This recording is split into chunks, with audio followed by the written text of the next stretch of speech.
Night has settled over the valley like a velvet cloak. The lanterns along the bridge glow faintly, and the only sound is the slow murmur of the river below. Tonight our path leads us to the vampire lord who plays organ in an abandoned cathedral.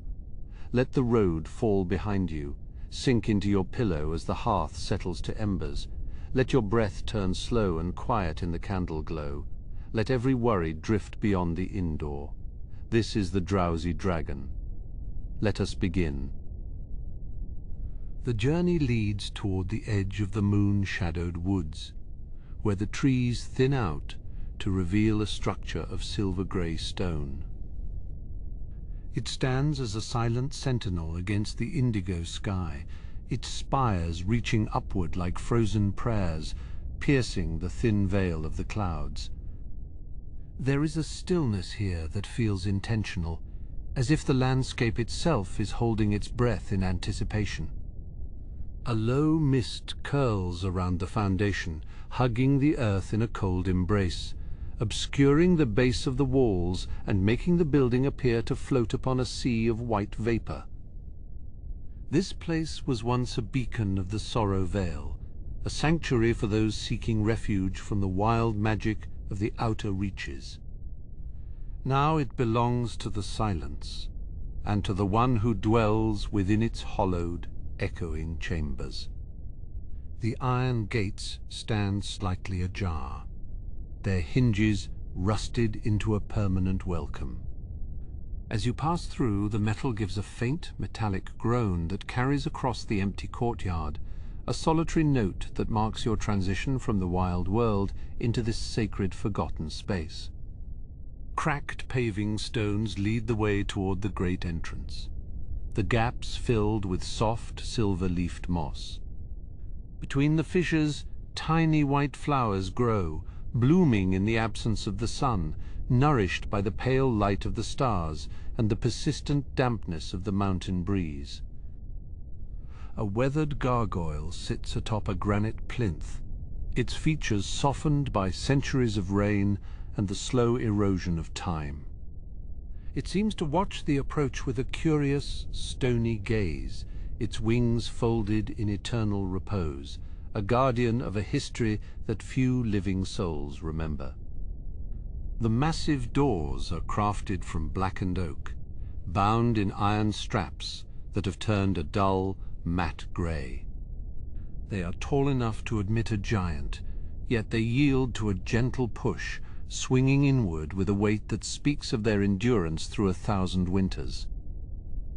Inside, the atmosphere is still and cool, carrying the weight of ages. A faint scent of old cedar and dried lavender persists in the entryway, a remnant of a time when this place was filled with life, incense, and the warmth of 1,000 flickering candles. Dust motes dance in the shafts of moonlight that pierce through the high windows. They swirl in slow, hypnotic circles, caught in a draught that no one can feel, appearing like tiny glowing embers suspended in the dimness of the narthex. Above, the vaulted ceiling disappears into the murk, supported by pillars that look like the trunks of petrified trees. The architecture is a testament to a craft long since departed from the realm, where stone was coaxed into shapes that defy the laws of gravity and grace. The stained glass windows tell stories of celestial battles and quiet miracles. The colors are muted now, filtered through the grime of decades.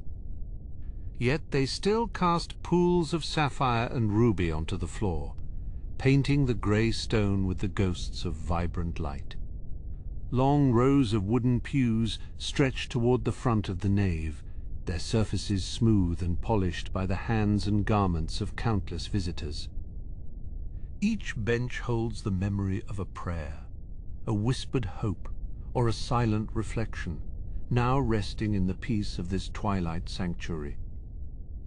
The floor is a mosaic of marble and slate, arranged in patterns that suggest the movement of the tides or the rotation of the heavens. Every step produces a soft, resonant echo, a pulse that travels through the soles of your boots and into the very heart of the cathedral. Deep in the shadows, the first note of the organ stirs, vibrating through the floorboards.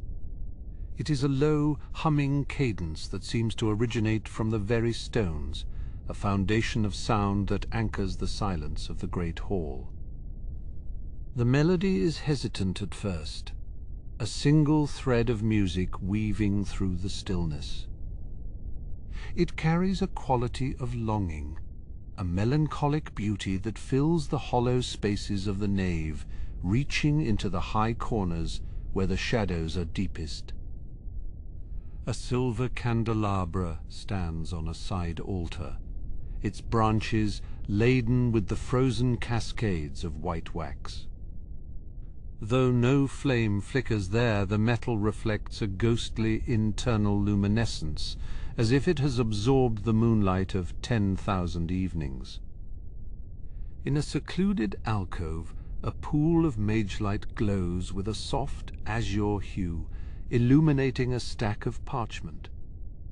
The edges are curled and yellowed by the passage of seasons, covered in intricate notations that describe the movements of the stars and the music of the spheres. A tattered banner hangs from a high gallery, its velvet fabric once a vibrant crimson. Now it is a dusty rose, the gold embroidery still catching the occasional glint of light, swaying almost imperceptibly in the breath of the stone walls. Statues of figures in flowing robes stand in the niches along the walls, their faces serene and their hands outstretched. They appear to be listening to the music, their sightless eyes turned toward the organ loft where the master of this house weaves his nocturnal tapestry. The wind finds its way through a fractured pane high above, producing a thin, whistling note. It harmonizes with the organ, creating a duet between the building and the elements, a conversation between the crafted and the wild that has persisted for an age. The organ pipes rise like a forest of polished metal at the far end of the sanctuary, reaching toward the rafters. They are made of silver and lead, gleaming with a dull luster in the twilight, each one a vessel for the breath of the player. The music becomes more complex, a tapestry of chords that rise and fall like the breathing of a sleeping giant. It is a slow, measured progression that invites the listener to move deeper into the heart of the cathedral, toward the source of the persistent, beautiful melody. Moving deeper into the transept, the chill of the floorboards seeps through your boots, a grounding reminder of the stone beneath the wood. The melody from the loft above carries a weighted quality, pressing against your chest with a gentle, vibrating insistence. Every footfall is a whisper in this sprawling sanctuary, lost beneath the cascading notes of the organ. You find yourself drawn toward the northern wing, where the shadows are painted in shades of indigo and slate. Looking upward, the ceiling reveals its intricate geometry, a forest of stone ribs that meet in the center of the vaulted roof. These arches are weathered by centuries of silence, yet they hold the music with a strength that seems almost organic. The pale light of the moons filters through the high clerestory windows, casting long, lean fingers of silver across the limestone. It is a place where the architecture itself seems to be listening to the performance of its master. To your left, a side chapel opens into the gloom, its entrance framed by two slender pillars of black marble. Inside, a stained glass window depicts a celestial event from a forgotten era, with shards of sapphire and emerald glass glowing in the dimness. The figures within the glass appear to sway as the music swells, their translucent forms caught in a state of perpetual adoration. You pause here for a moment, letting the atmosphere of this small sanctuary wrap around you like a velvet cloak. A stone basin stands near the chapel entrance, filled with water that has remained undisturbed for a lifetime. The surface is a perfect mirror, reflecting the distant glow of the mage light and the sharp lines of the rafters high above. When a particularly low note thrums from the organ, a single ripple travels across the water, a tiny pulse of motion in an otherwise frozen scene. The scent of damp earth and old minerals rises from the basin, mixing with the faint perfume of dried lavender. You turn toward a narrow staircase, its steps carved directly into the thickness of the cathedral wall. The stone is worn smooth in the center of each tread, shaped by the passage of countless pilgrims who once climbed to the galleries. As you begin the ascent, the music becomes clearer, the mechanical clicking of the organ keys joining the rich resonance of the pipes. The stairway is tight and winding, a spiral that draws you upward into the more intimate spaces of the building. Reaching the triforium, you step out onto a high gallery that overlooks the entire length of the nave. From this vantage point, the pews below resemble a series of dark waves, frozen in time and space. The distance creates a sense of detachment, as if you are observing the place from a dream rather than from the physical world. The atmosphere up here is thinner and cooler, carrying the crisp scent of the high mountain wind that sighs against the exterior walls.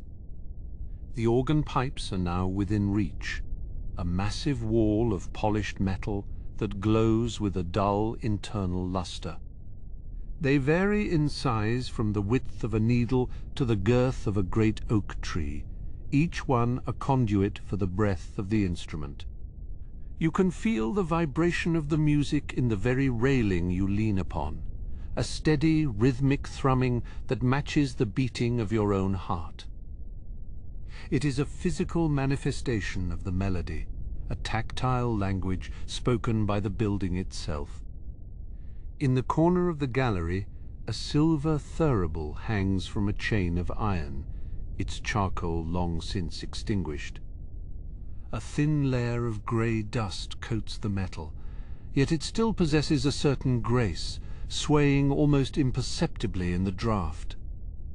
The silence of the object provides a stark contrast to the complexity of the music, a reminder of the quiet rituals that once filled this space. You reach out to touch the cool metal, feeling the history of the cathedral etched into its surface.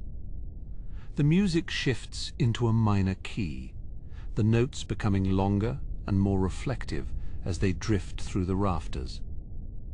This new movement carries a quality of moonlight on a still lake, a serene and slightly mournful cadence that invites contemplation.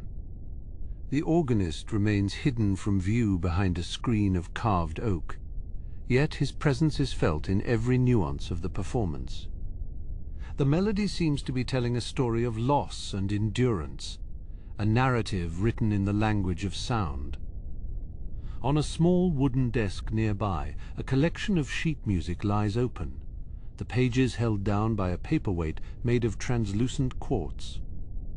The notations are not written in ink, but in a glowing golden script that seems to pulse with its own internal light. These are the songs of the spheres, transcribed by a hand that has seen the rise and fall of empires. The parchment is thick and textured, smelling of old leather and the ozone of high-altitude storms. As you move along the gallery, you notice the intricate carvings that decorate the organ case, depicting vines that entwine around the pipes. The wood is a deep, honey-colored mahogany, polished to a high sheen that reflects the flickering light of a distant candle. Each leaf and thorn is rendered with exquisite detail, as if the carver intended to capture the essence of a living forest in timber. The craftsmanship is a testament to the dedication of those who built this monument to the eternal. A single moth flutters through the half-light, its wings a mottled grey that blends into the stone. It is drawn toward the mage light, its erratic flight creating tiny dancing shadows on the walls of the triforium. The presence of this small, fragile creature emphasizes the immense scale of the cathedral, a living spark in a world of silent stone. You watch it for a time, finding peace in its simple, determined movement through the evening.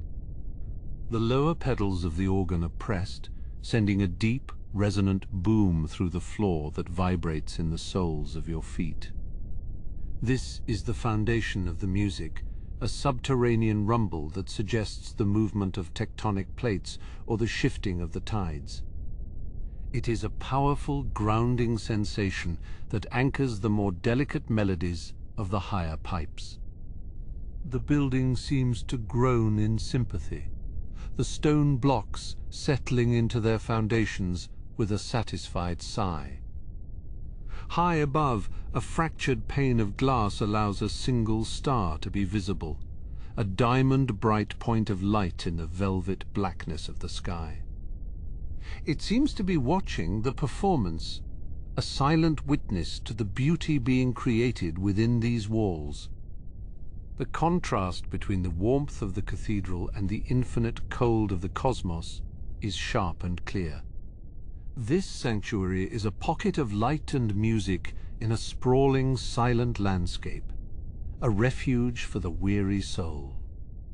You find a small stone bench tucked into a niche, its surface covered by a faded tapestry of blue and gold. Sitting down, you allow the music to wash over you, the complexity of the chords providing a rich tapestry of sensation. The tension in your shoulders begins to dissolve, replaced by a sense of profound stillness and ease. In this moment, there is no past and no future, only the persistent, beautiful present of the cathedral. A tattered banner hangs from the opposite gallery, its fabric swaying in a gentle, phantom breeze. The gold embroidery depicts a dragon in flight, its scales shimmering as the light shifts across the velvet. This emblem of a forgotten house remains as a sentinel, a piece of history that refuses to be erased by the passage of time. The music seems to honor these remnants of the past, weaving them into the fabric of the current melody. The organist transitions into a major key, the music rising like the first light of dawn over a mountain ridge. It is a hopeful, triumphant sound that fills the nave with a sense of possibility and renewal. The shadows seem to recede, pushed back by the sheer volume and brilliance of the notes. You close your eyes, letting the brightness of the music fill your mind, a radiant glow that warms you from the inside out. Nearby, a tall candle stands in a holder of wrought iron, its wick unlit, but its wax still smelling of honey and wildflowers. The candle is a pale cream color, its surface smooth and unblemished by the heat of a flame. It represents the potential for light, a quiet promise that the darkness will never be absolute. You find comfort in its simple presence, a small detail in the grand design of the sanctuary. The echo of the music lingers in the air long after the notes have been played, a ghost of sound that haunts the high corners of the roof. This resonance is a unique characteristic of the building, a dialogue between the instrument and the architecture that has been perfected over centuries. It creates a sense of depth and space, making the cathedral feel even larger than its physical dimensions. You breathe in the cool, still atmosphere, feeling the peace of the place settle into your bones. As the final movement of the evening begins, you prepare to move closer to the source of the music, curious to see the master of this nocturnal domain. The path ahead is illuminated by a soft amber glow, guiding you toward the heart of the loft. The journey has been one of quiet discovery and atmospheric wonder, a slow progression into the soul of the cathedral. With each step, the connection between the music and the listener grows stronger, a bridge of sound that spans the distance between the mortal and the eternal. The ascent begins with a slow, deliberate step onto the first of many marble stairs. Each block of stone is cool to the touch, polished by the passage of countless feet over several centuries. You feel the vibration of the music through the soles of your boots, a deep thrum that resonates within your chest. It is as if the very foundation of this sanctuary is singing a song of its own. Your hand trails along the inner wall, where the masonry is smooth and flawlessly joined. The spiral path winds upward, turning away from the open nave and into the intimate embrace of the stone.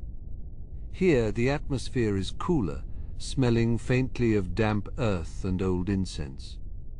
Small alcoves appear at regular intervals, each housing a tiny flickering mage light that casts a soft violet hue upon the path. As you climb higher, the melody from the organ becomes more intricate, the individual notes distinguishable from the grand swell of the harmony.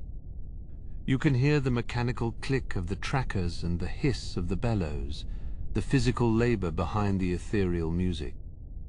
These mechanical whispers ground the experience, making the soaring chords feel even more miraculous. The masonry around you seems to lean in, listening to the performance with a patient, stony attention. Turning a final corner, you emerge onto a wide landing that overlooks the secondary choir stalls. From this height, the perspective of the cathedral shifts, revealing the complex geometry of the vaulted ceiling. The ribs of the arches meet like the fingers of two hands clasped in prayer, lost in the shadows high above. You pause for a moment to catch your breath, letting the stillness of the upper reaches envelop you. A single window of stained glass sits nearby, its leaded panes depicting a forgotten constellation of 7 silver stars.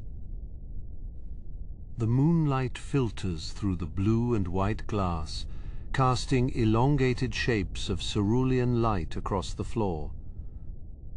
You walk through these pools of color, feeling as though you are wading through a shallow nocturnal sea. The silence here is not empty, but filled with the weight of history and the echo of the organ. The music transitions into a slower, more contemplative movement, the tempo easing into a gentle measure that matches your own heartbeat. It is a melody of longing and quiet reflection, played with a delicacy that seems almost impossible for such a massive instrument. You find yourself moving toward the wooden screen that separates the landing from the organ loft. The timber is dark oak, intricately carved with scenes of woodland spirits and flowering vines. You reach out to touch a carved leaf, its texture rough and detailed beneath your fingertips. The wood feels warm, perhaps absorbing the energy of the music that has saturated this space for so long. There is a sense of life within the grain, a quiet vitality that persists despite the abandonment of the rest of the building. You lean against the screen, closing your eyes and letting the richness of the sound wash over you. Through the gaps in the woodwork, you catch your first glimpse of the organist. He is a tall, slender figure draped in robes of deep crimson velvet that seem to absorb the surrounding light. His movements are fluid and precise, his hands dancing across the multiple keyboards with a grace that is mesmerizing to behold. He does not seem to notice your presence, lost in the private universe of his own creation. The organ itself is a masterpiece of craft, its pipes rising like a forest of silver and gold into the dimness. Some are as thin as a flute, while others are wider than a man's torso, all polished to a mirror finish. They catch the glow of the amber candles that sit in iron sconces around the console, reflecting the flames in 100 tiny points of light. The instrument is a living thing, a giant of metal and wood that breathes through the musician's touch.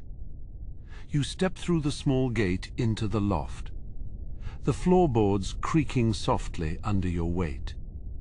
The organist's back is to you, his shoulders moving slightly as he reaches for the stop knobs on either side of the manuals.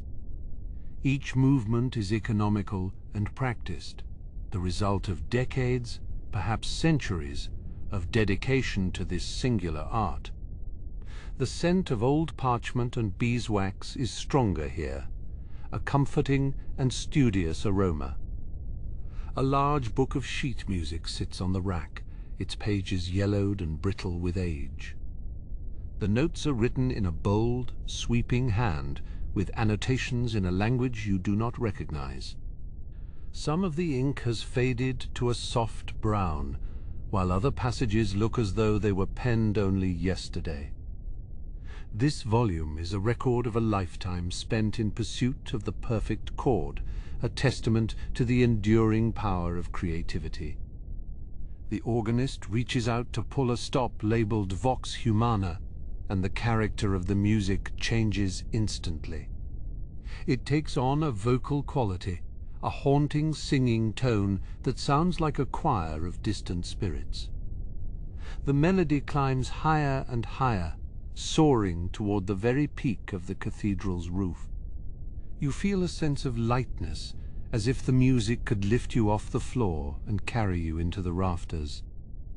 To your left, a small table holds a silver flagon and a single glass, the liquid inside a deep, dark purple. A faint trail of steam rises from the glass, suggesting a spiced wine or a herbal infusion. The presence of these mundane items makes the vampire lord seem more tangible, less like a phantom of the cathedral and more like a scholar at his desk. It is a reminder that even the most extraordinary beings have their quiet, personal moments. You find a small, upholstered stool in the corner of the loft and sit down, making yourself a silent guest in this private concert. From here you can see the profile of the musician as he turns his head slightly to check a passage in the score. His skin is the color of fine porcelain, smooth and pale, and his eyes are fixed on the keys with an intensity that is both beautiful and frightening. There is a profound peace in his expression, the look of someone who has found their true purpose. The shadow cast by the organist stretches long across the floor, moving in time with his hands. It is a large, distorted shape that seems to have a life of its own, dancing against the stone walls. You watch the interplay of light and shadow, finding it as rhythmic as the music itself. The dimness of the loft is a sanctuary within a sanctuary, a place where the outside realm cannot reach. One of the larger pipes nearby emits a low, resonant hum that you can feel in your teeth. It is a grounding sensation, a reminder of the sheer physical power of the organ. Despite its strength, the music never feels overwhelming. It is always balanced, always thoughtful. You lean your head back against the stone wall, the coldness of the marble a pleasant contrast to the warmth of the candlelight. The organist begins a series of descending scales, each note dropping like a pebble into a deep, still pool. The ripples of sound expand outward, filling every corner of the loft before fading into the nave below. It is a cooling, refreshing sequence that eases any remaining tension in your mind. You feel your eyelids growing heavy, the steady cadence of the music acting as a gentle lullaby. In the distance, a clock in the cathedral tower strikes the 3/4 hour. Its chime a soft silver bell that cuts through the organ's drone. The organist incorporates the chime into his improvisation, mirroring the note on a high, clear stop. It is a moment of perfect synchronicity between the building and the musician, a dialogue that has likely repeated for many years. The world outside may change, but here the measure of time is dictated by the melody.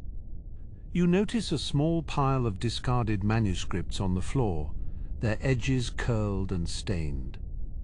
They are sketches of melodies, fragments of ideas that were explored and then set aside. These remnants show the labor of the artist, the process of trial and error that leads to the finished masterpiece. You feel a sense of privilege to be in the presence of such raw, unfiltered creativity. The light from the amber candles begins to flicker as the wax burns low, the shadows growing taller and more erratic. The organist notices and, without breaking his play, reaches out with one hand to adjust a wick. It is a small human gesture that bridges the gap between the supernatural and the everyday. The music continues uninterrupted, a seamless flow of sound that seems to have no beginning and no end. As the final chords of this movement fade into the stone, you notice a narrow door leading further into the private chambers behind the organ, where the true secrets of the cathedral are kept. You step through the narrow threshold, leaving the flickering candles of the organ loft behind. The passage beyond is carved from the same cool grey marble, but here the atmosphere is even more still. A faint scent of dried lavender and aged cedar wood greets you, drifting from the rooms ahead. The resonance of the organ follows you, though it is softened by the thickness of the stone walls, turning the deep notes into a gentle thrum beneath your feet. This corridor is a private artery of the cathedral, a place where the master of this house retreats when the music finally fades. Small silver sconces are set into the walls at intervals, their flames burning with a steady blue-white light that gives off no smoke. You walk slowly, your footsteps muffled by a long runner of woven wool, the fabric thick and soft. Every few paces, a narrow slit in the masonry allows a sliver of moonlight to pierce the gloom, painting silver stripes across the floor. To your left, a door stands slightly ajar, revealing a small scriptorium bathed in the glow of the moon. The room is lined with shelves that reach from the floor to the vaulted ceiling, each one packed with leather-bound volumes and rolled scrolls. A large desk of dark oak sits in the center, its top cluttered with the tools of a scholar and a composer. You see a silver inkwell shaped like a sleeping dragon, its wings folded tight around the glass reservoir. Beside the inkwell lies a single quill, its feather plucked from a snowy owl and tipped with a fine nib of polished steel. Sheets of parchment are spread across the wood, covered in intricate musical notations that seem to dance in the pale light. The ink is a deep, shimmering violet, still glistening slightly, as if the composer had only just stepped away. You feel the weight of centuries of thought in this room, a quiet dedication to the art of sound. Moving further into the scriptorium, you notice a small window that looks out over the cathedral's northern spires. The stone towers rise like jagged teeth against the velvet sky, their gargoyles watching over the sleeping city far below. A light mist has begun to coil around the base of the buttresses, turning the ground into a sea of white. It is a view of profound isolation, yet it feels deeply peaceful, a sanctuary far above the concerns of the waking world. In the corner of the room, a low chair, upholstered in sapphire velvet, invites you to rest for a moment. Its cushions are deep and supportive, and as you sit, you feel the tension in your shoulders begin to dissolve. From this vantage point, you can see the spines of the books on the nearest shelf, their titles written in a language that predates the current era. The letters are embossed in gold leaf, catching the blue mage light and winking at you like tiny stars. One particular volume stands out, its binding made of a pale, translucent vellum that seems to glow from within. You do not reach for it, content instead to simply observe its presence and wonder what secrets it might hold. The resonance of the organ shifts into a minor key, the melody becoming more introspective and mournful. It is a song of memory and loss, played with a tenderness that makes the very stone seem to sigh in response. Leaving the Scriptorium, you continue down the corridor until it opens into a wider gallery lined with portraits. These are not the stern faces of bishops or kings, but images of musicians and poets from across the ages. Their eyes are painted with such skill that they seem to follow your progress, their expressions filled with a quiet, knowing grace. The frames are made of silver and ebony, carved with motifs of ivy and laurel leaves. At the end of the gallery, a fireplace of white marble stands cold, but the hearth is filled with large crystals that pulse with a soft amber radiance. This magical warmth is subtle, a gentle heat that takes the edge off the evening chill without the crackle of burning wood. You pause here, watching the way the light plays across the polished floor, creating patterns that shift and change like the surface of a mountain lake. Nearby, a small table holds a crystal decanter filled with a liquid the color of crushed garnets. Beside it sits a single glass, its stem thin and elegant, its rim dusted with a fine layer of silver powder. The scent of dark cherries and winter spices hangs in the atmosphere, a rich and comforting aroma that speaks of long, quiet evenings spent in contemplation. You find yourself breathing more deeply, the pace of your heart matching the slow tempo of the music. Across from the hearth, a set of tall, arched doors leads out onto a hidden balcony that overlooks the cathedral's interior. From this height, the nave looks like a sprawling forest of stone, the pillars rising up to meet the ribbed vaulting of the ceiling. The master of the organ is visible below, a small figure at the center of a vast sea of shadow and light. You can see the movement of his hands, a blur of pale grace against the dark wood of the console. From this height, the music takes on a different quality, the echoes of the cathedral blending together into a seamless tapestry of sound. The high notes of the flute stops soar upward, circling the dome like birds of light, while the deep bass notes provide a solid foundation that vibrates in your chest. It is a complete immersion in melody, a world built entirely of vibration and intent. You lean against the stone railing, the coldness of the rock, a grounding presence. To your right, a narrow spiral staircase of wrought iron wins its way upward into the darkness of the rafters. The metal is cool to the touch, and the steps are thin, designed for someone who moves with the lightness of a phantom. You wonder if it leads to the very top of the central spire, where one might stand among the stars and look down upon the curve of the horizon. But for now, you are content to remain in the middle heights, caught between the earth and the sky. Returning to the inner rooms, you find a small conservatory where the roof is made entirely of thick, leaded glass. Beneath the moonlight, a collection of nocturnal flowers has begun to bloom, their petals opening to drink in the silver radiance. There are pale lilies that smell of vanilla and rain, and small star-shaped blossoms that pulse with a faint bioluminescent green. The atmosphere here is humid and sweet, a stark contrast to the dry, dusty air of the library.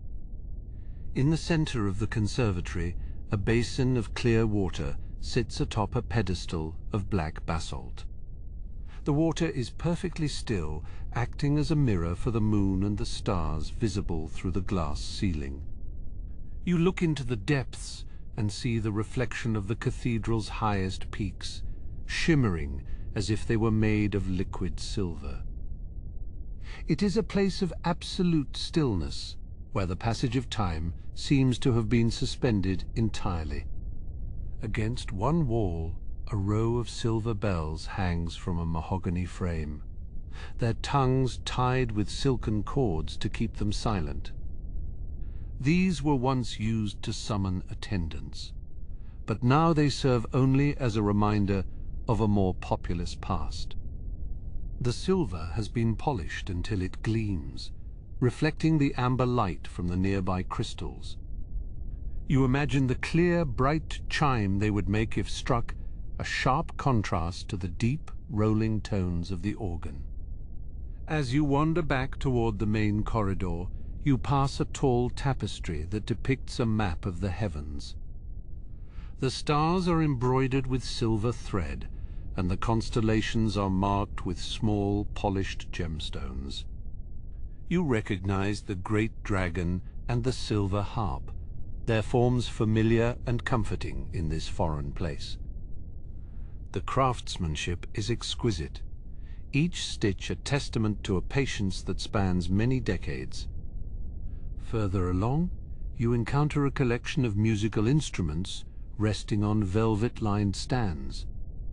There is a lute with a body made of pear wood, its strings fine and taut, and a small harp with a frame of carved ivory. These instruments look well cared for, their surfaces gleaming with a soft luster. Though they are silent now, you can almost hear the ghost of their music, a delicate accompaniment to the grandeur of the organ. A suit of ceremonial armor stands guard near the entrance to the bedchamber, its steel plates etched with intricate scrollwork. The visor is down, giving the suit an air of watchful solemnity, though the gauntlets rest peacefully at its sides. It is a relic of a more martial age, preserved here as a piece of history rather than a tool of war. The light from the corridor catches the edges of the metal, creating a halo of silver around the figure. The music from the nave begins to transition once more, the complex fugues giving way to a simple, repetitive melody. It is a lullaby of sorts, the notes falling with the predictable grace of snow settling on a quiet field. You feel the pull of sleep growing stronger, your thoughts becoming as soft and blurred as the shadows on the wall.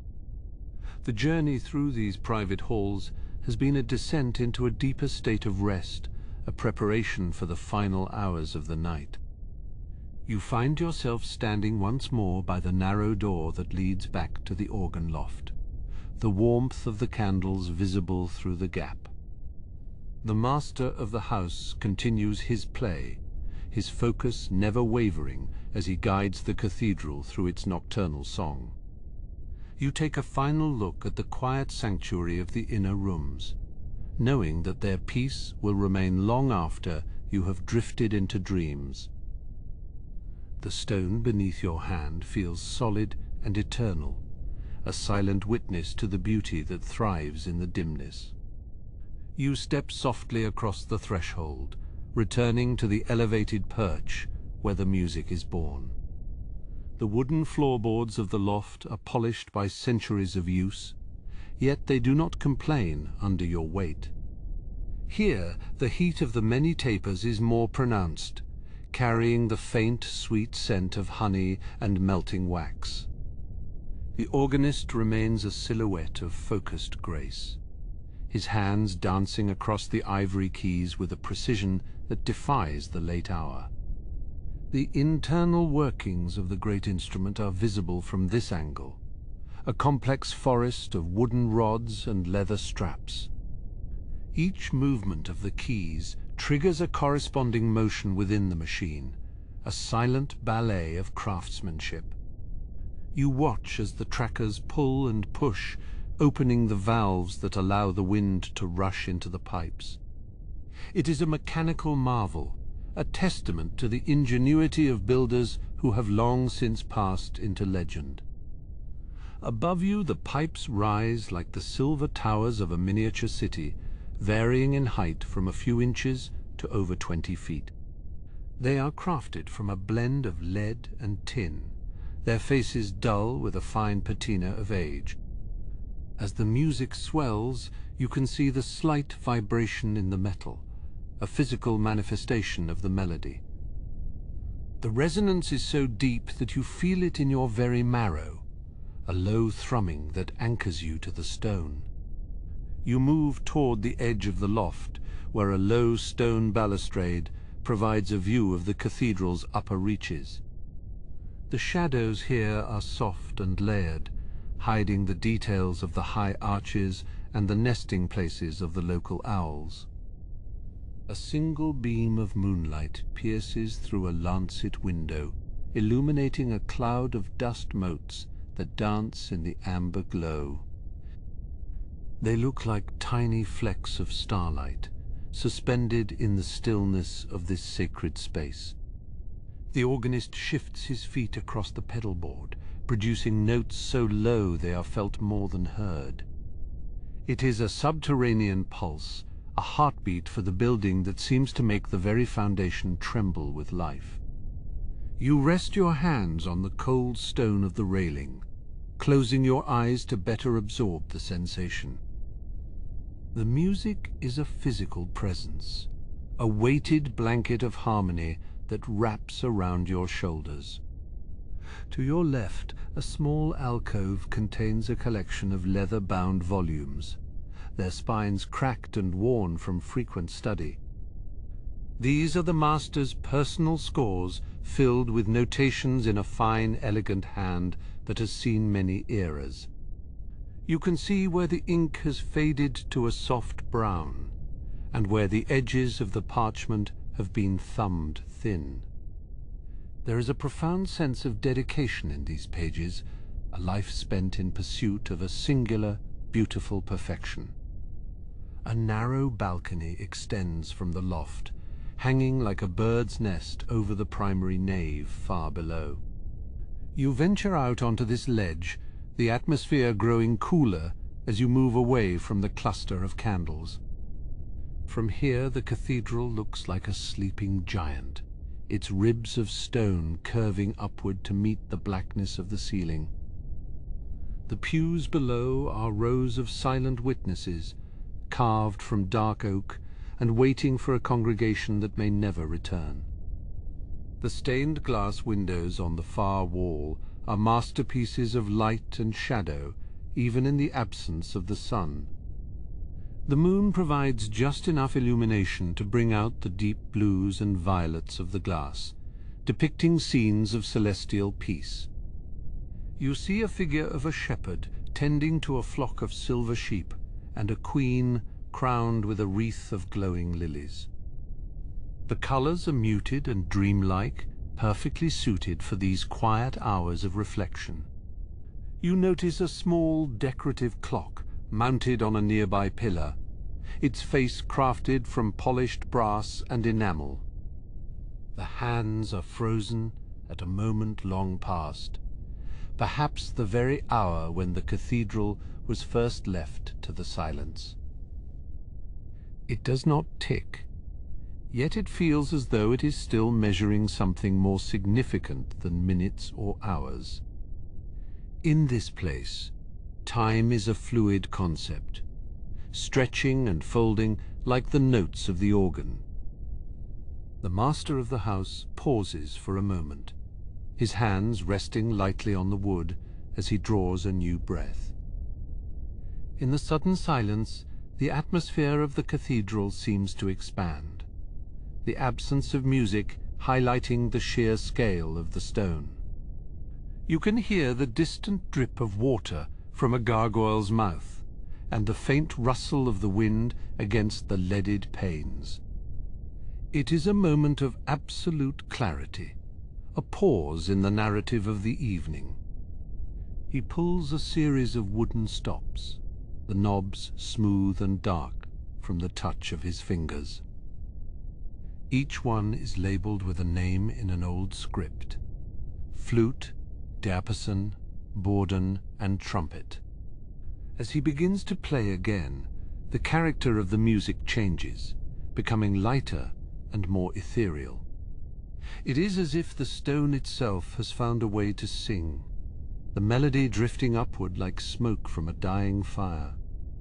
You find a high-backed chair made of carved walnut, tucked away in a corner of the loft where the shadows are deepest. You ease into the seat, the velvet upholstery feeling soft and cool against your skin. From this vantage point, you can watch the play of light on the organist's velvet cloak, the fabric catching the gold of the candles. The embroidery on his shoulders depicts a pattern of thorns and roses, woven with silver thread that gleams with every movement. A small stand beside the chair holds a silver carafe and a single, delicate glass. The liquid inside is a deep, rich crimson, reflecting the flickering flames of the nearby tapers. You do not drink, but the sight of it adds to the sense of hospitality that permeates this lonely place. You are a guest of the shadows, a witness to a performance that requires no audience but the stone. Looking up, you see the intricate carvings that adorn the capitals of the pillars, depicting leaves, vines, and mythical beasts. There is a dragon coiled around a branch of ivy, its scales rendered with such detail that they seem to shimmer. A stone lion watches over the loft with a gaze that is both stern and protective, a silent guardian of the music. These figures have stood watch for generations, their expressions unchanging through the passage of time. The resonance of the organ begins to shift toward a more melancholic theme, the notes falling like rain on a quiet lake. It is a song of memory and longing, a tribute to the things that remain when everything else has faded.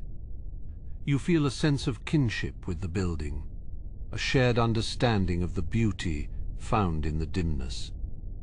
The melody is a bridge between the past and the present, a thread of silver in the murk. Through a high arched window, you can see the tops of the trees in the surrounding forest, their branches swaying in the evening breeze. A thin veil of mist is creeping across the landscape, swallowing the base of the cathedral in a sea of white. It feels as though the entire structure is floating, detached from the earth and drifting through a celestial sea. The world outside is a distant memory, a place of noise and light that has no power here. You watch as a single candle nears the end of its life, the flame dancing frantically before it finally gutters out. A thin spiral of grey smoke rises from the wick, curling into the rafters where it disappears into the blackness. The remaining tapers continue to burn steady and true, their light a warm embrace in the middle of the vast stone hall. There is plenty of light left to guide you through the remaining hours of the night. The organist's movements become even more fluid, his body swaying slightly with the cadence of the piece. He is entirely at one with the instrument, a conductor of the wind and the wood. You realize that the music is not just a performance, but a form of sustenance for him, a way to anchor his spirit to the realm of the living. It is a beautiful, fragile connection, maintained with every press of a key. You feel the weight of your eyelids growing more pronounced, the steady pulse of the music acting as a gentle anchor for your thoughts. The chair is comfortable, and the surroundings are filled with a peace that is both deep and enduring.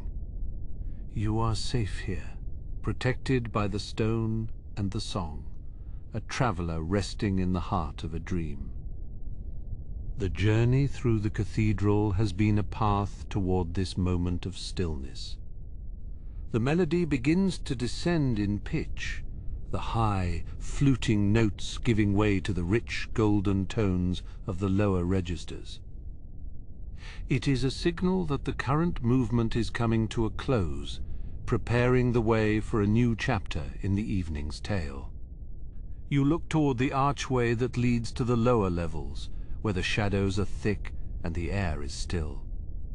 There is more to discover in the depths of this place, a different kind of quiet that waits beneath the floorboards.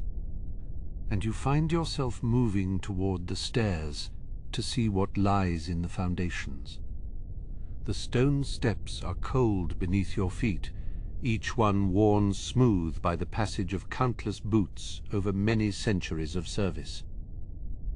You descend slowly, your hand brushing against the rough, damp texture of the wall, where the chill of the earth seems to seep through the granite blocks. The atmosphere grows cooler with every step you take, a refreshing change from the warmth of the candlelit hall above, wrapping around you like a soft, invisible cloak. This downward path feels like a transition into a more private part of the cathedral, away from the grandeur of the spires and the reach of the wind.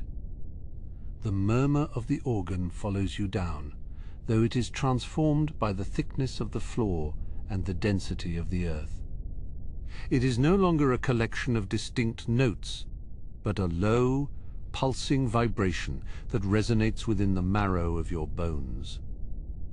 This subterranean pulse feels like the heartbeat of the cathedral itself, steady and reassuring in its consistency as you move further from the source. It is a reminder that even in the depths, the music of the Master finds a way to endure and comfort those who listen. You reach a wide landing where a single lantern hangs from a rusted iron chain, casting a soft azure glow across the corridor. The mage light is quiet, flickering only when a stray draught wanders through the passage, and it illuminates the intricate patterns of the masonry with a gentle touch. Here, the work of the master masons is visible in every chisel mark, a testament to the labor of those who built these foundations long ago.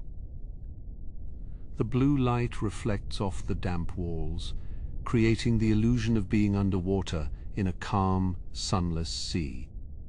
The scent of the lower levels is rich and grounding, a mixture of wet mineral, weathered stone, and the faint, sweet smell of drying herbs. It is the aroma of a place that has been sheltered from the storm and the sun for a very long time. You breathe it in deeply, feeling the coolness fill your lungs and quiet your mind as you adjust to the dimness. There is a sense of stability here, a feeling that the foundations are as much a part of the mountain as the rock they were carved from. Along the walls there are small alcoves carved directly into the stone, each one holding a collection of ceramic jars and bundles of linen. These are not the resting places of the departed, but the stores of the caretakers who once tended to the cathedral's needs with quiet devotion. The jars are sealed with thick wax, preserving whatever oils or essences lie within, undisturbed by the passage of years or the changing of seasons. You can almost imagine the monks moving through these halls, their footsteps as silent as your own, as they went about their evening tasks. A thin trickle of water finds its way through a crack in the vaulted ceiling, running down the face of the stone like a silver thread. It gathers in a small, natural basin at the base of the wall, the drip-drop cadence creating a delicate melody that competes with the low hum from the floor above. Each splash is a tiny, clear note in the stillness of the crypt, a liquid chime that marks the passage of time in this hidden world. The water is crystal clear, reflecting the blue light of the magelight lanterns like a fallen star. The floor beneath you shifts from the hard, unforgiving stone to a layer of packed earth which muffles the noise of your footsteps entirely.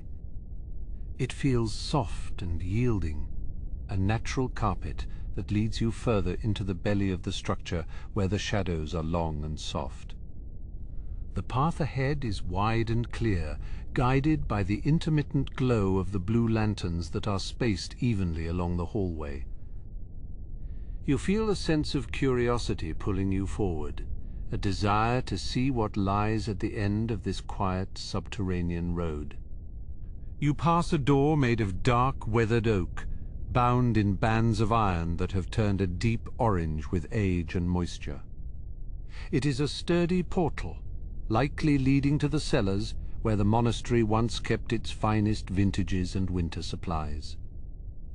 The lock is made of silver and remains untarnished, a bright spot of metal in the dimness of the hallway that catches the light as you pass. It is a door that keeps its secrets well, standing as a silent witness to the many years that have passed since it was last opened. The vibration of the organ increases as the musician above presses a particularly deep pedal note, sending a wave of resonance through the very ground beneath your feet. It is a powerful, comforting sensation, like being held in the palm of a giant who is breathing in time with the music. You pause for a moment to let the feeling wash over you, closing your eyes to better appreciate the physical presence of the melody. In this moment, the music and the stone are one, a single entity that surrounds you with its weighted grace. In a small side chamber, you find a bench carved from a single block of grey marble, its surface polished to a dull sheen by time and use. It looks like a place designed for reflection, a quiet corner where one could escape the demands of the world above and simply exist in the silence. You take a seat, feeling the solid, cool weight of the stone supporting you as you rest your tired limbs. The bench is surprisingly comfortable, its contours shaped to fit the human form with a gentle, unyielding kindness. From this vantage point, you can look back toward the staircase, where a sliver of amber light from the main hall spills onto the upper steps. It looks like a golden ribbon draped across the grey, a reminder of the warmth and the candles you left behind in the cathedral proper. Yet the coolness of this place is equally inviting, offering a different kind of peace that is found only in the deep places of the earth. You are perfectly balanced between the light above and the quiet below, a traveler in a realm of half-light. The silence here is not empty. It is a thick, protective layer that shields you from the distractions of the evening and the worries of the day. It is the silence of the earth, of roots and stones, of things that do not need to hurry or speak to be understood. You feel your own heart rate slowing to match the tempo of the cathedral's foundations, a calm measure that brings a sense of profound relaxation. The stillness is a gift, a moment of pure presence in a storied landscape. Small patches of luminescent moss cling to the dampest parts of the walls, their spores drifting in the atmosphere like tiny glowing stars in a miniature galaxy. They cast a faint emerald light that dances on the edges of your vision, a natural magic that thrives in the quiet corners of the world. The moss is soft to the touch, like velvet soaked in morning dew, and it feels cool against your fingertips. It is a small, living light that guides you through the dimness with a humble, steady glow. The history of this place is written in the strength of its pillars, which rise like the trunks of stone trees to support the weight of the cathedral high above. They are broad and unyielding, designed to stand for thousands of years without faltering or cracking under the pressure. You can feel the immense power of the architecture, a silent guardian over your rest that has seen the rise and fall of many eras. These pillars are the anchors of the building, the roots that hold it fast against the passage of time. There is a sense of timelessness here, a feeling that the hours and minutes of the outside world have no meaning in these sheltered depths. Below the wind and the weather, everything is constant and unchanging, a sanctuary within a sanctuary. It is a hidden heart that beats with a slow, deliberate measure, offering a refuge for those who seek the quiet. You feel a deep connection to the stone, a sense of belonging that transcends the need for words or light. The organist's melody shifts again, reaching a rich golden chord that seems to persist in the atmosphere long after the keys have been released by his pale fingers. It is a song of the earth and the sky, of the deep places and the high spires, woven together into a single seamless tapestry of sound. You listen as the resonance slowly fades, replaced once more by the gentle dripping of the water in the basin. The transition is seamless, a natural change in the cadence of the evening. You notice a pile of old tapestries folded neatly in a corner. Their colors faded by the centuries, but their intricate patterns still visible in the blue light. They depict scenes of forests and rivers, of mythical creatures and forgotten kings, woven with a skill that has long since passed from the realm. The fabric is thick and weighted, a remnant of a more ornate era that finds its rest here in the foundations. They offer a soft place for the eye to rest, a touch of textile warmth in the middle of the stone. A ceramic jar of incense sits on a small pedestal nearby, a thin curl of smoke rising from its lid to drift toward the ceiling. The scent is woody and deep, reminiscent of cedar and sandalwood, adding another layer to the sensory experience of the room. It is a familiar, comforting smell that reminds you of old libraries and quiet studies where the world is kept at bay. The smoke moves in slow, graceful spirals, a visual representation of the peace that fills the chamber. You decide to explore a bit further, moving toward a small subterranean garden that sits beneath a decorative iron grate in the floor. A few hardy ferns and pale flowers grow there, nourished by the moisture and the faint light that filters down from the cathedral above. It is a tiny pocket of life in the middle of the stone, a testament to the persistence of nature even in the most hidden places. The green of the leaves is vibrant and fresh, a splash of color in the gray and blue of the crypt. As you move deeper into the foundations, the path begins to curve toward the Scriptorium Annex, where the monks once labored over their illuminated manuscripts by the light of a single candle.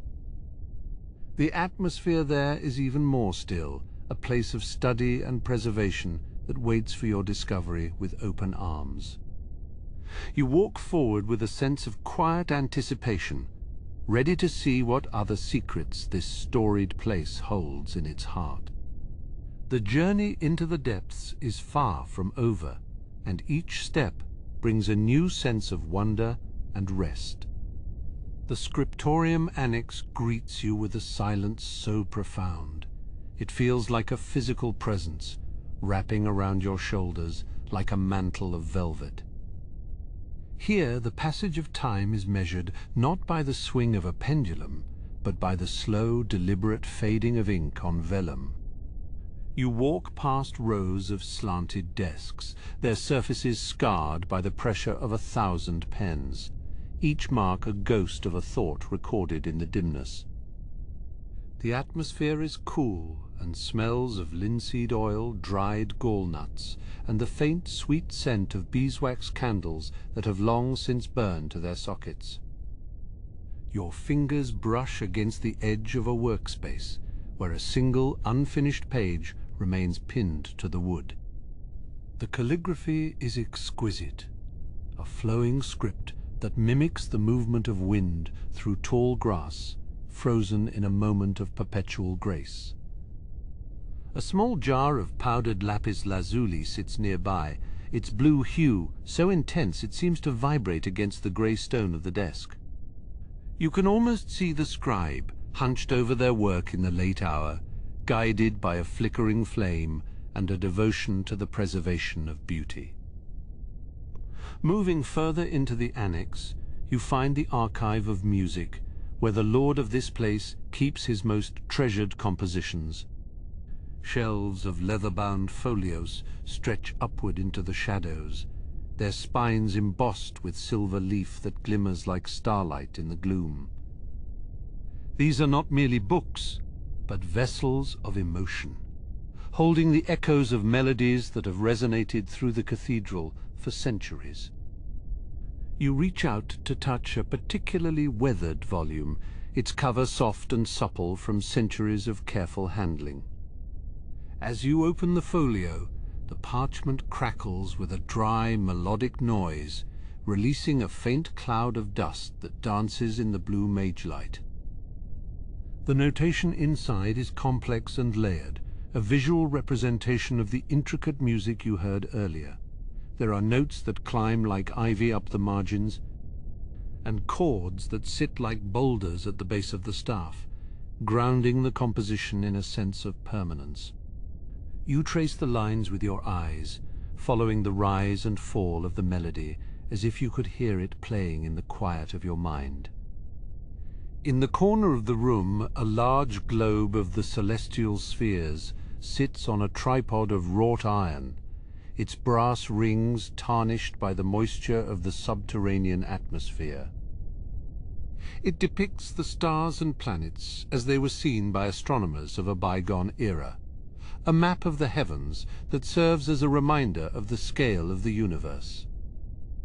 You give the globe a gentle push, and it rotates with a low, metallic groan, the constellations spinning in a slow, hypnotic circle.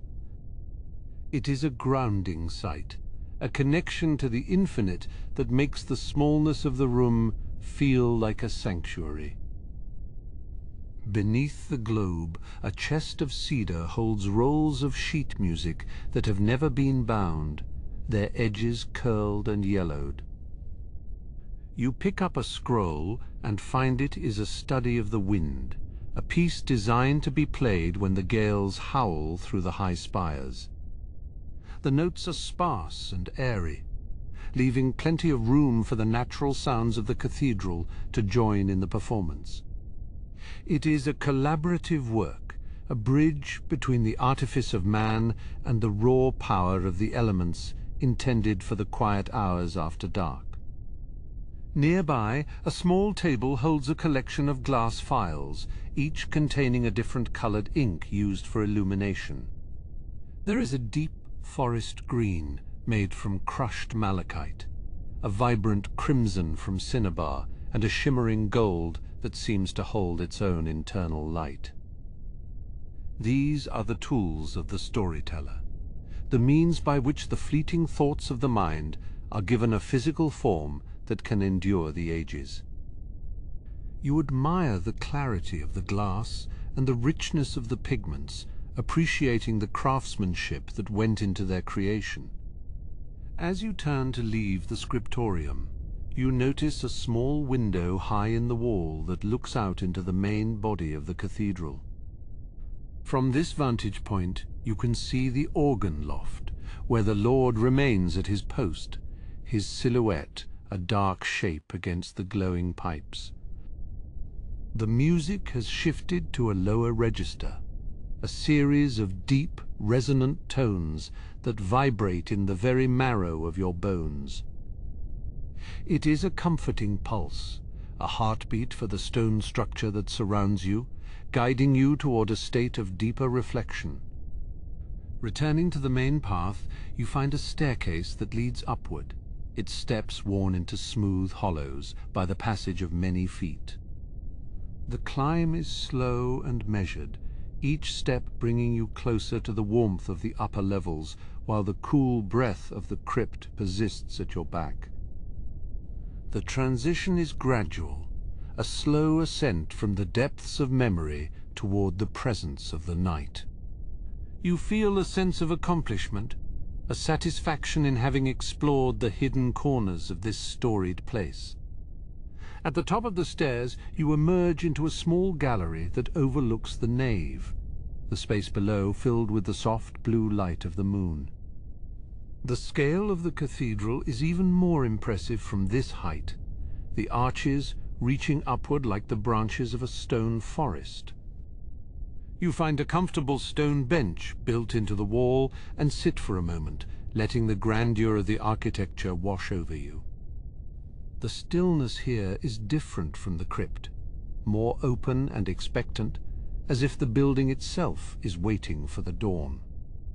Across the gallery, a series of statues stand in silent vigil, their features softened by the centuries of shadow and light. They represent the patrons and builders of the cathedral, men and women who gave their lives to the creation of this monument to the divine. Their expressions are peaceful, their hands folded in prayer or resting on the tools of their trade. You feel a sense of kinship with them, a shared appreciation for the beauty and the peace that this place provides to all who enter. In the center of the gallery, a large brazier holds the glowing embers of a fire that was lit earlier in the evening.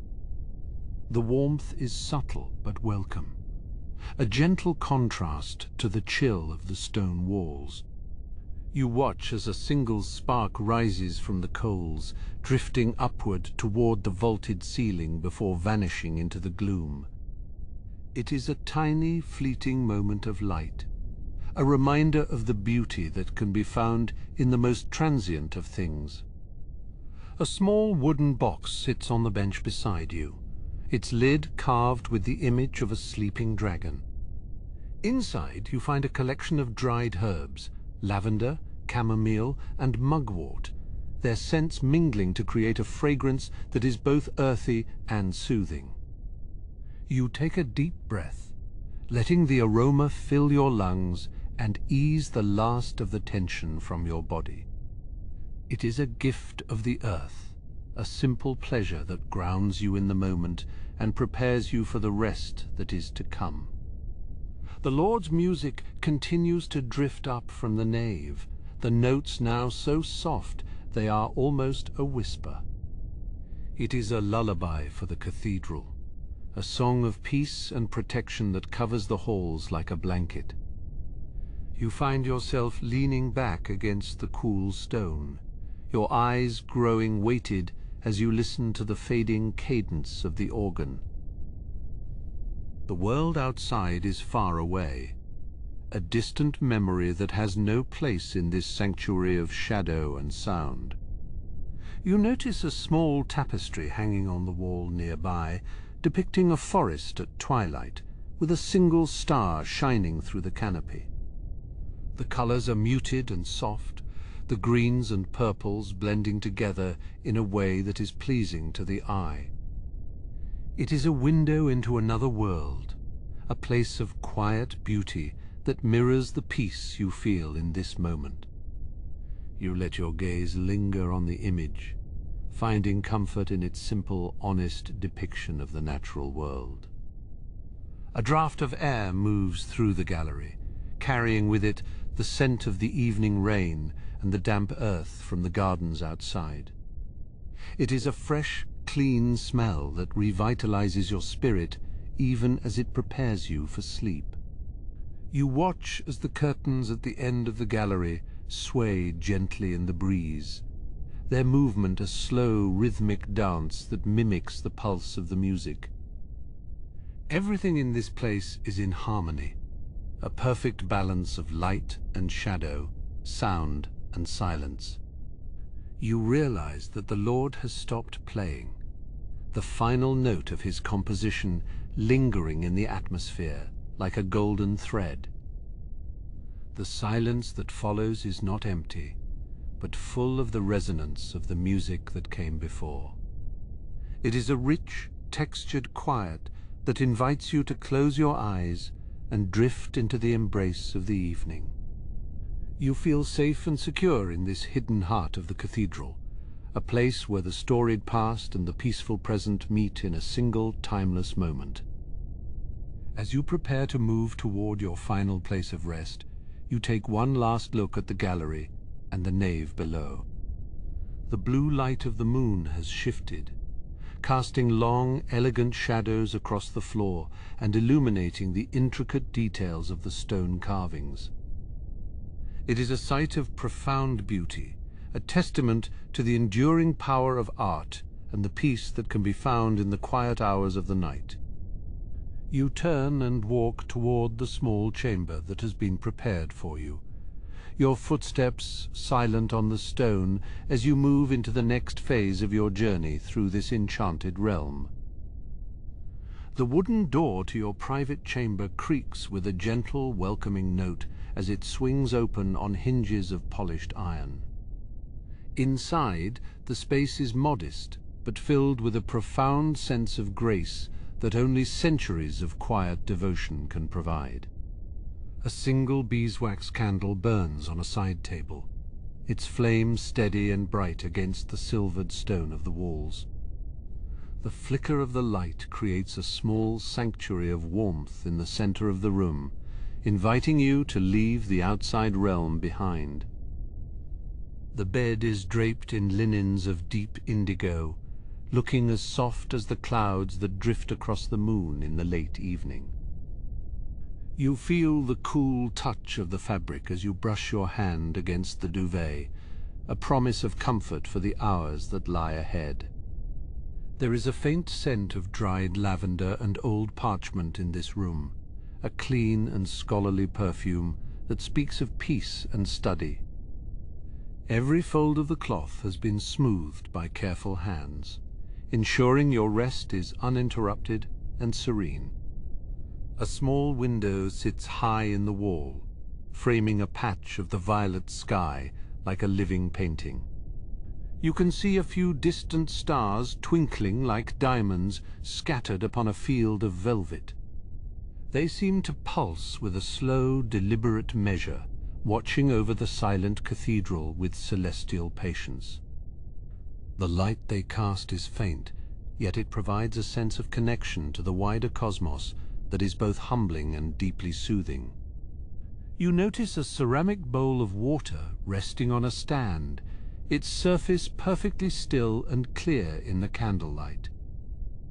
Beside it lies a cloth of fine white wool, folded with care by an unseen hand. It is these small gestures of hospitality that make this grand, lonely place feel like a home for the spirit. You dip your fingers into the water, feeling its refreshing chill against your skin, a final cleansing before you surrender to your dreams. The silence of the room is absolute, yet it feels vibrant and alive with the history of those who rested here before your arrival. You think of the generations of seekers who found refuge within these walls, and the peace they must have found in this very chamber. Now that same tranquility is yours to claim as you prepare for your own slumber. The cathedral acts as a shield, a fortress of stone and spirit that keeps the chaos of the outside landscape at bay. You move to the window and look out one last time at the sprawling gardens that surround the cathedral base.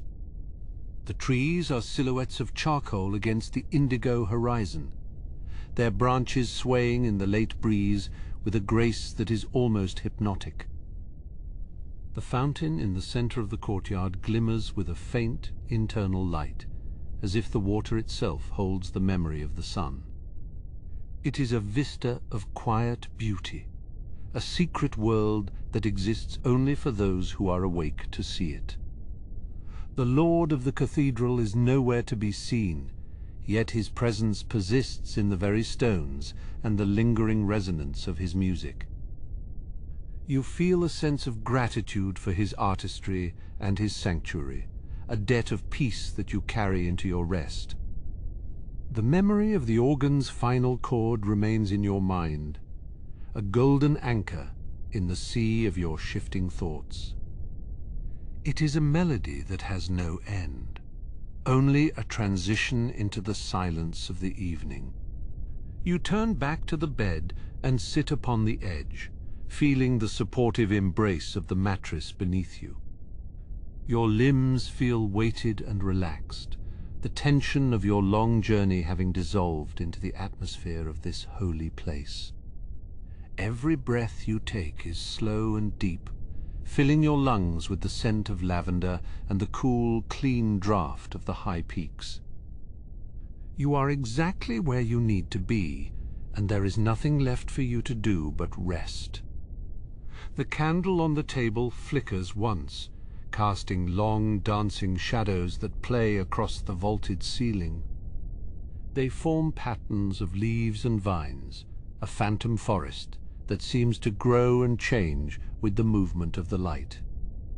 You watch them with half-closed eyes, finding a gentle fascination in their shifting forms and the way they blend into the corners of the room. It is a slow and beautiful dance, a visual lullaby that guides you toward the edge of consciousness. You reach out and extinguish the flame, letting the room transition into the soft embrace of the silver moonlight. The change is smooth and natural, the cool light of the moon taking the place of the golden candle glow. Now the room is a study in monochrome, a peaceful landscape of grey and white and deep velvety shadow. The transition signals to your body that the time for wakefulness has passed and the time for dreaming has arrived. The pillow beneath your head is cool and firm, providing the perfect support for your neck and shoulders. You pull the indigo covers up to your chin, feeling the warmth of your own body fill the space beneath the duvet. It is a cocoon of safety, a private realm where nothing can disturb your peace or your thoughts. You feel the softness of the fabric against your skin, a final tactile comfort that anchors you in the present moment. You listen to the distant murmur of the wind as it brushes against the cathedral's high spires. It is a lonely, beautiful noise, a song of the high places that speaks of the immensity of the sky. Yet here, in your small chamber, you are tucked away from the elements, protected by layers of stone and centuries of history.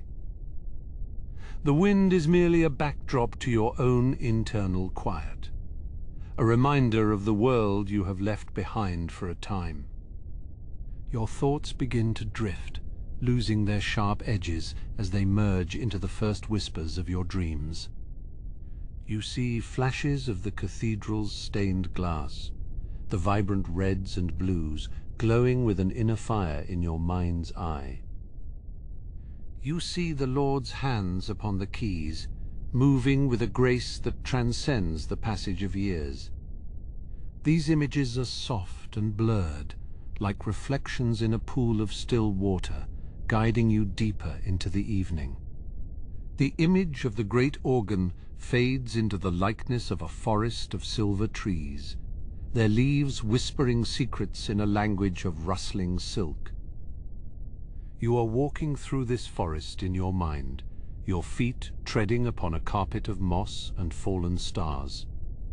Every step is a movement toward deeper peace, toward the heart of the quiet hours where all things are possible. The forest is a place of infinite calm, a sanctuary within a sanctuary. The cool draught from the window brings the scent of pine and damp earth, a final reminder of the natural realm that breathes outside the stone. It is a grounding influence, a tether that keeps you connected to the earth even as your spirit prepares to soar. You embrace the chill, finding it a refreshing contrast to the warmth of your bed and the softness of your covers. The balance is perfect, a harmony of elements that mirrors the balance within your own soul.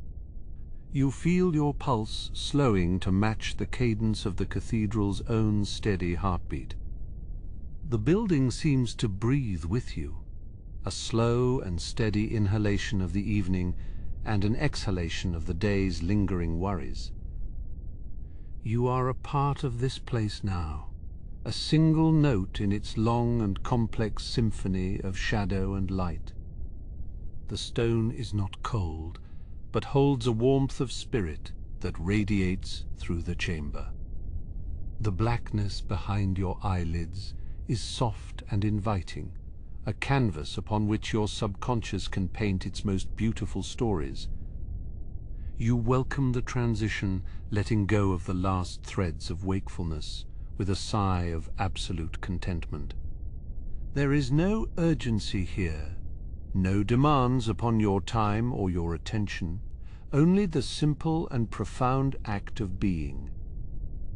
You are a traveler who has found their destination, a soul that has found its rest. The stars outside continue their slow and majestic journey across the heavens, their light a constant presence in the shifting hours. They are the guardians of the quiet times, the watchers who remain when all other lights have faded. You trust in their vigil, knowing that the dawn is still many hours away and that your sleep will be deep and restorative. Their light is a silent promise of a new beginning, but for now it is a blessing of peace. Your body feels as though it is floating, suspended in a sea of tranquility that has no shore and no waves. The burdens of the day have been lifted, replaced by a lightness of spirit that is both liberating and incredibly soothing. You are drifting now, moving further into the realm of sleep, with every passing second, every breath a step closer to the heart of the evening. The world is a distant memory, a story that has reached its final chapter for the day. The final echoes of your journey fade into nothingness, leaving only the peace of the present moment and the comfort of your surroundings.